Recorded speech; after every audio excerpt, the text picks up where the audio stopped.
Enfin, on peut retracer, après une fois qu'on, par exemple, on travaille sur, qu'est-ce qui a déclenché la crise, une chaîne d'événements qui n'ont pas, été, observés, identifiés sur le plan émotionnel, pour pouvoir du coup être régulé et qui fait qu'à un moment, ça se surajoute, ça se surajoute, ça se surajoute et à un moment donné, tu sais pas pourquoi, le verre d'eau tombe et là, c'est ça switch, quoi. Mais souvent, c'est vraiment un enchaînement d'événements, qui n'ont pas été pris en compte et qui n'ont pas pu du coup être régulés émotionnellement.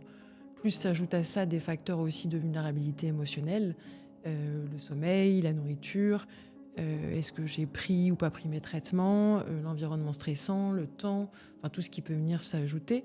On peut partir du postulat que si j'ai pas dormi la nuit, que j'ai pas mangé, que je suis coincée dans le métro, avec 50 000 personnes, ça peut déjà être très compliqué, de réguler.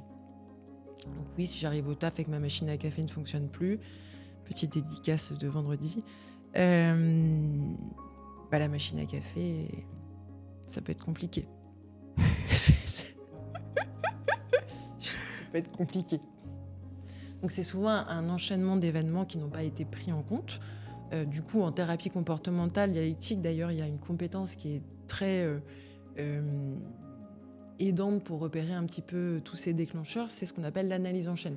C'est-à-dire vraiment retracer la biographie du comportement dit problème, c'est-à-dire du comportement de crise. C'est-à-dire qu'on retrace un petit peu comme si on était son propre chercheur, toutes les situations émotionnelles qu'il y a eu avant, possiblement les facteurs de vulnérabilité, le sommeil, comment je me sentais, etc. Vraiment comme si on était un détective, quoi, son propre chercheur, pour retracer un petit peu tout ce qui s'est passé.